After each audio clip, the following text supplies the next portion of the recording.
El sol de agosto caía implacable sobre Barcelona en 1897, cuando el fotógrafo Ramón Vilaseca preparaba su estudio para lo que creía sería una sesión ordinaria. Había recibido una carta la semana anterior, escrita con letra temblorosa, solicitando sus servicios para un retrato urgente. La firma era ilegible, pero el adelanto en pesetas había sido G. Enero So. A las 3 en punto, como se había acordado, la puerta del estudio se abrió con un crujido. Ramón levantó la vista de sus preparativos y lo que vio lo dejó paralizado. Una mujer joven entró envuelta en un velo negro que cubría completamente su rostro y cabeza. Su vestido era de buen corte, propio de la burguesía catalana, pero el velo le daba un aspecto fantasmal que heló la sangre del fotógrafo. «Señor Vilaseca», dijo con voz suave pero firme, «soy Ana Beltrán. Vengo por el retrato». Ramón tragó saliva,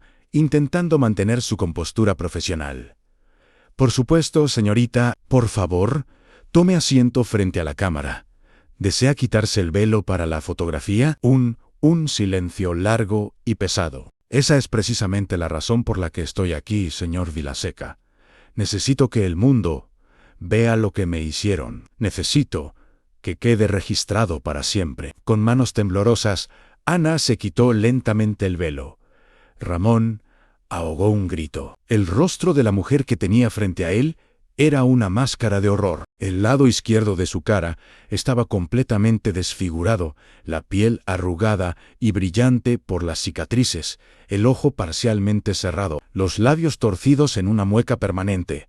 Era evidente que había sufrido quemaduras severas. «Vitriol», dijo ella con voz monótona, como si hablara del clima. «Acidú sulfúrico 5 meses atrás. Cortesía de mi vecino, Ignacio Ferrer, quien decidió que si no podía tenerme, nadie me tendría». Ana Beltrán había sido, hasta marzo de ese mismo año, una de las jóvenes más hermosas del barrio del Raval. Ana, sus 24 años, trabajaba como costurera en un taller textil y vivía con su madre viuda, Dolores, en un modesto piso de la calle del Carmen. Era conocida por su cabello castaño brillante, sus ojos verdes expresivos y una sonrisa que, según decían los vecinos, iluminaba las calles grises de Barcelona. Varios hombres la habían cortejado, pero Ana tenía planes diferentes para su vida. Quería ahorrar suficiente dinero para abrir su propio taller de costura, un sueño ambicioso para una mujer de su época y clase social. Ignacio Ferrer vivía en el piso de al lado. Era un hombre de 35 años, soltero,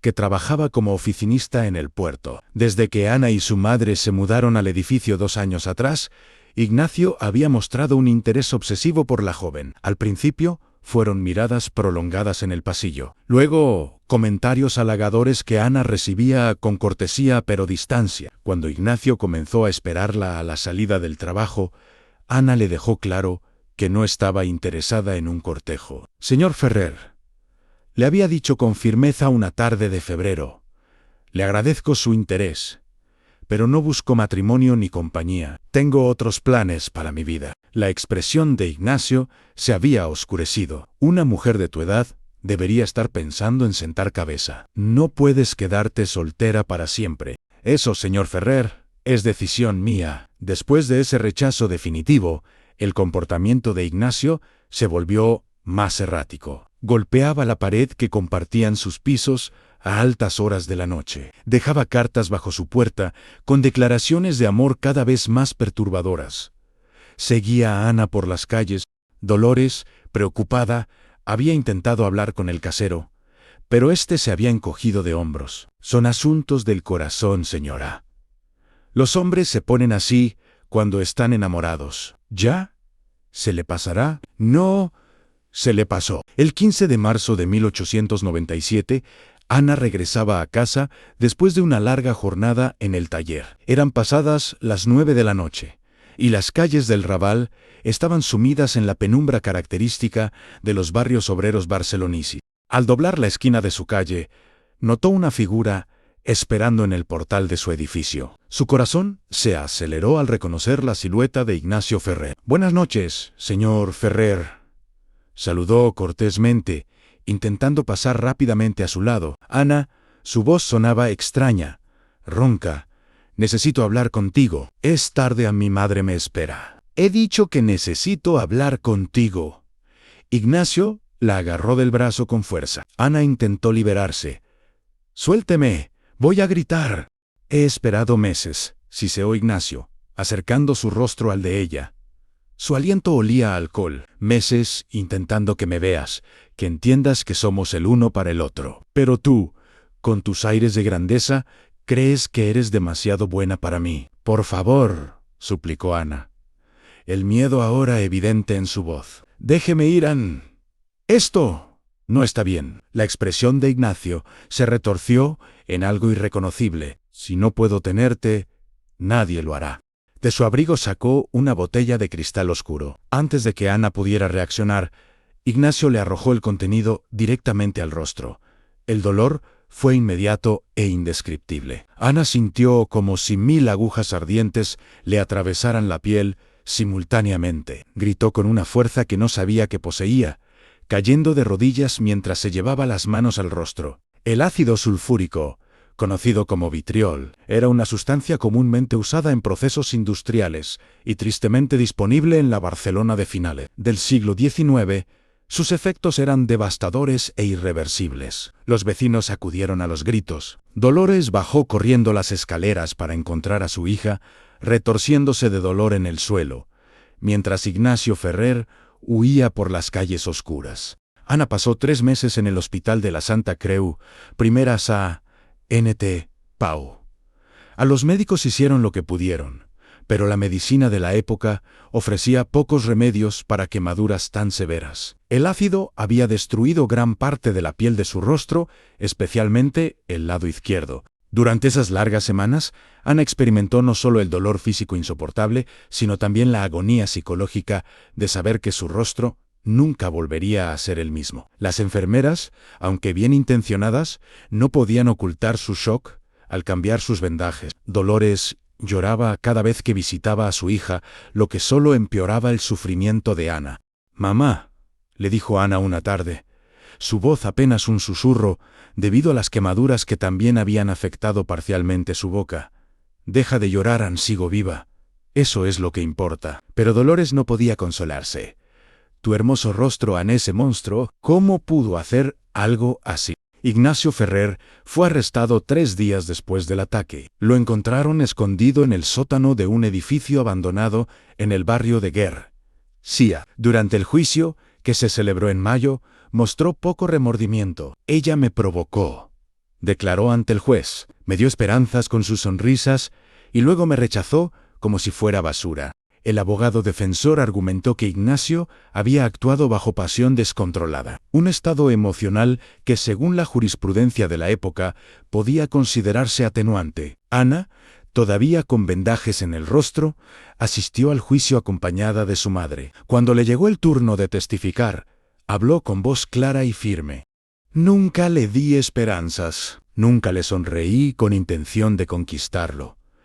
Mi único crimen fue rechazar sus avances, y por eso decidió destruir mi rostro y mi vida». El jurado, compuesto exclusivamente por hombres como era costumbre, deliberó durante 2 horas. La sentencia fue de 8 años de prisión. 8 años por robarle a Ana su rostro, su trabajo, su futuro. Cuando Ana regresó finalmente a casa en junio, descubrió que su vida tal como la conocía había terminado. El taller textil le envió una carta cortés, pero firme, informándole que dadas las circunstancias, ya no podían emplearla. Los clientes, explicaban, se sentirían incómodos. Los vecinos, que antes la saludaban cordialmente, ahora apartaban la mirada cuando la veían. Los niños la señalaban y sus madres los regañaban en voz baja, pero no lo suficientemente baja como para que Ana no los oyera. «No salgas tanto a la calle», le aconsejaba Dolores. «La gente es cruel». Pero Ana se negaba a esconderse. «Ya me quitó mi rostro, no le permitiré que también me quite mi dignidad». Fue entonces cuando tuvo la idea de la fotografía. Si el mundo iba a verla como un monstruo, al menos sería bajo sus propios términos. Quería que quedara registro de lo que le había sucedido, no como una víctima avergonzada, sino como una superviviente que se negaba a ser borrada. En el estudio de Ramón Vilaseca, Ana se sentó frente a la cámara con una postura erguida y digna. Su rostro desfigurado miraba directamente al lente sin intentar ocultar el daño. ¿Está segura de esto, señorita Beltrán?, preguntó Ramón, todavía perturbado por lo que veía. Una vez que tome la fotografía, existirá para siempre. Esa es exactamente la razón por la que estoy aquí, respondió Ana. Quiero que exista para siempre. Quiero que la gente vea lo que la obsesión y el rechazo a la autonomía de una mujer pueden causar. Ramón asintió lentamente, comenzando a entender. Preparó la cámara con especial cuidado, ajustando la iluminación para capturar cada detalle sin ser excesivamente dramático. «Míreme directamente», instruyó. «No sonría, no frunza el ceño solo. Sea usted misma». El flash de magnesio iluminó el estudio con su característico estallido. La imagen quedó capturada en la placa fotográfica. Cuando Ramón reveló la fotografía días después, se quedó observándola durante largo rato. Había algo profundamente perturbador en la imagen, pero también algo extraordinariamente poderoso. Ana no posaba como una víctima. Su mirada era directa, casi desafiante. Las cicatrices en su rostro contaban una historia de violencia, pero su postura contaba una historia de supervivencia. Ana recogió la fotografía una semana después. Ramón le había preparado varias copias, como ella había solicitado. «¿Qué piensa hacer con ellas?», preguntó el fotógrafo. «Enviarlas», respondió Ana, a periódicos, a asociaciones de mujeres, a cualquiera que quiera escuchar. Esta fotografía es mi testimonio». Y eso fue exactamente lo que hizo. Ana envió copias de su retrato a diarios de Barcelona, Madrid y otras ciudades españolas. Algunos se negaron a publicarla, considerándola demasiado perturbadora. Otros vieron en ella una oportunidad para discutir un problema que rara vez se mencionaba públicamente en los ataques con ácido contra mujeres.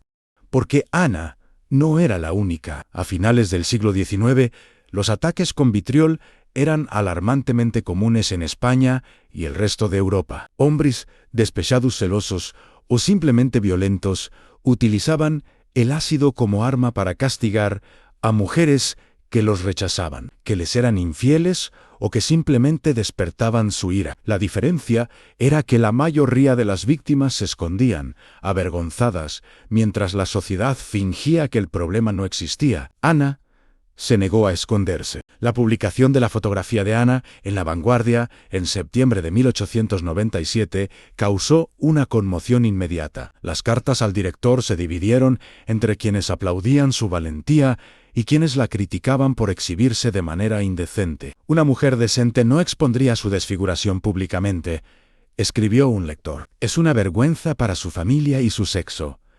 Pero también hubo voces de apoyo. Concepción Arenal, la reconocida escritora y activista por los derechos de las mujeres, escribió un artículo elogiando a Ana. «Esta joven mujer ha hecho más por la causa de la protección femenina con una fotografía que lo que han conseguido años de debates parlamentarios. Su rostro cuenta una verdad que no puede ser ignorada». Otras mujeres comenzaron a compartir sus propias historias. El periódico recibió docenas de cartas de víctimas de ataques con ácido que nunca antes habían hablado públicamente. El caso de Ana había abierto una compuerta. La fotografía de Ana Beltrán se convirtió en un símbolo involuntario de la lucha contra la violencia hacia las mujeres en la España de finales del siglo XIX. Grupos de mujeres comenzaron a usar su imagen en panfletos y manifestaciones, exigiendo leyes más duras contra los ataques con vitriol y mejor protección para las víctimas. En 1899, en parte debido a la presión pública generada por el caso de Ana y otros similares, el gobierno español aprobó una ley que aumentaba significativamente las penas por ataques con sustancias corrosivas. No era suficiente, pero era un comienzo. Ana, mientras tanto, encontró un nuevo propósito. Con el dinero que había estado ahorrando para su taller de costura, creó un pequeño refugio para mujeres víctimas de violencia en un local alquilado del Raval. Era modesto. Solo podía albergar a 3 o 4 mujeres a la vez, pero era un lugar seguro. Nadie debería sentirse sola después de algo así, explicaba Ana a los periodistas que ocasionalmente la entrevistaban. «Yo tuve a mi madre, otras no tienen a nadie». Con el paso del tiempo, la fotografía de Ana comenzó a adquirir una vida propia. Circulaban copias por toda España, y con ellas, rumores cada vez más fantásticos. Algunos decían que la fotografía estaba maldita, que traía mala suerte a quienes la poseían. Otros afirmaban que si la mirabas fijamente a medianoche, podías ver el rostro de Ana transformarse, mostrando cómo había sido antes del ataque. Hubo quien juró que la imagen se movía, que los ojos de Ana seguían a quien la observaba. Una mujer en Valencia afirmó que la fotografía le habló, advirtiéndole de un peligro inminente. Ana, al enterarse de estos rumores, no podía evitar una sonrisa irónica. La gente necesita convertir todo en misterio. No pueden simplemente aceptar la realidad de lo que ven. Pero había algo que incluso Ana no podía explicar completamente. Ramón Vilaseca, el fotógrafo, le confesó años después algo inquietante. Cuando revelé tu fotografía por primera vez, le dijo durante una visita al refugio, noté algo extraño en el fondo, una sombra que no recordaba haber visto durante la sesión parecía. No sé cómo describirlo, como una figura observándote. Ana examinó la fotografía más detenidamente. Efectivamente, en el fondo difuso, apenas perceptible, había algo que podría interpretarse como una silueta humana. Quizás era tu asistente, sugirió Ana. No tenía asistente ese día, estábamos completamente solos en el estudio. En 1902, 5 años después del ataque, Ana recibió una visita inesperada en el refugio. Un hombre de aspecto demacrado y envejecido esperaba en la puerta. Le llevó un momento reconocerlo. Era Ignacio Ferrer. Había sido liberado anticipadamente por buena conducta. Se veía irreconocible, consumido por los años de prisión. He venido a pedirte perdón, dijo con voz ronca, sin atreverse a mirarla a los ojos. Ana lo observó durante un largo momento. Parte de ella quería gritarle, expulsarlo, llamar a la policía, pero otra parte, la parte que había aprendido a vivir con el dolor y transformarlo en propósito, sentía algo diferente. No tienes mi perdón, dijo finalmente con voz firme, y nunca lo tendrás. Lo que me hiciste no puede ser perdonado con palabras. Destruiste mi rostro, mi vida tal como la conocía. Ignacio agachó la cabeza, temblando. Pero, continuó Ana, he aprendido a vivir con lo que me hiciste. He encontrado un propósito más grande que mi propio sufrimiento. Así que no te perdono, pero tampoco permito que me sigas definiendo. Eres irrelevante para mí ahora. Ignacio levantó la mirada, confundido por la mezcla de dureza y serenidad en las palabras de Ana. Ahora vete, dijo ella, y no vuelvas nunca. Él asintió y se marchó arrastrando los pies. Ana nunca volvió a saber de él. Años después se enteraría de que había muerto en 1905, solo y olvidado. En 1910, algo extraño comenzó a suceder con las copias de la fotografía de Ana. Varias personas en diferentes partes de España reportaron fenómenos inquietantes asociados con la imagen. En Madrid, una mujer afirmó que la fotografía que guardaba en su casa comenzó a emanar un olor extraño, como a flores marchitas.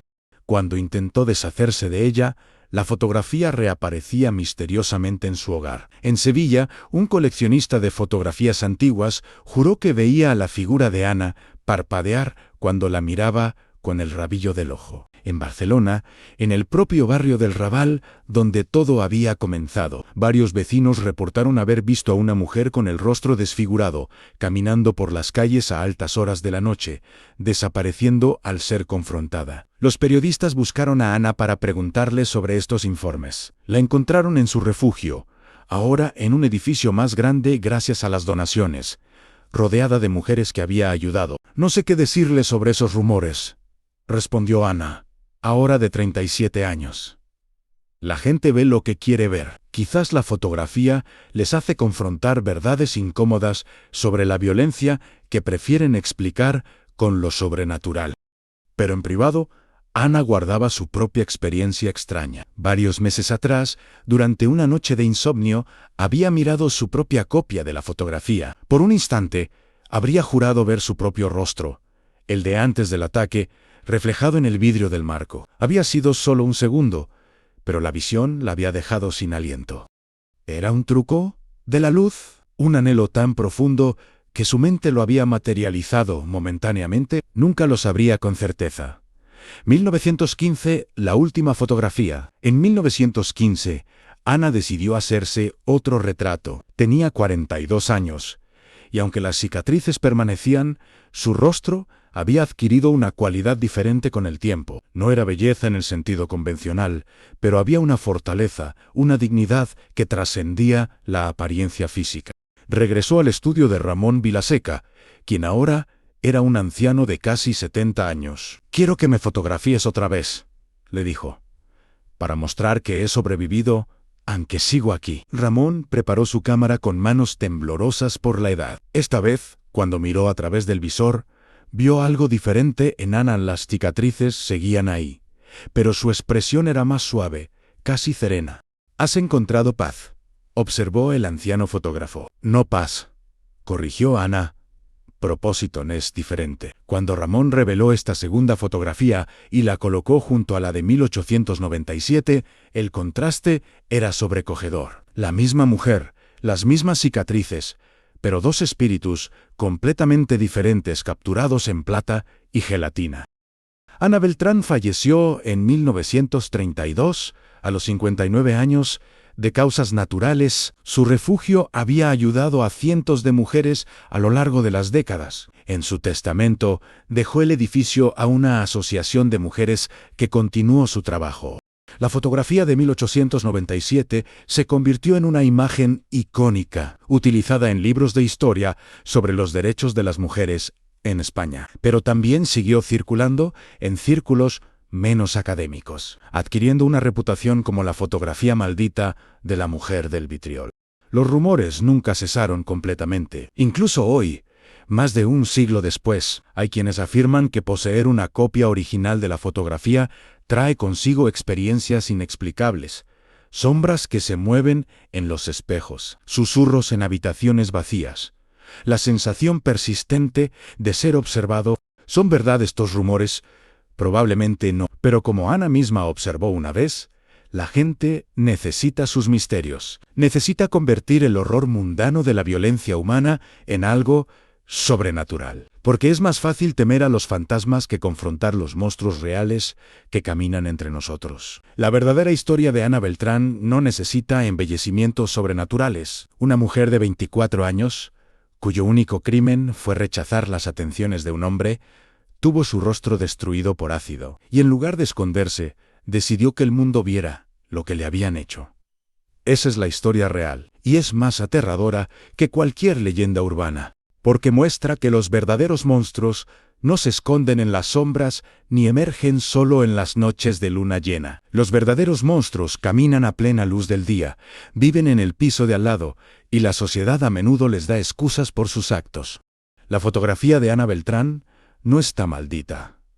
Es un espejo, y lo que aterraba a la gente no era la imagen en sí, sino lo que les obligaba a reconocer sobre el mundo en el que vivían. Y quizás, en cierto sentido, eso es más poderoso que cualquier maldición. En 2024, una copia original de la fotografía de Ana Beltrán, de 1897, se encuentra en el Museo de Historia de Barcelona. Está acompañada de un texto explicativo que cuenta su historia sin embellecimientos, sin misterios fabricados, solo la verdad.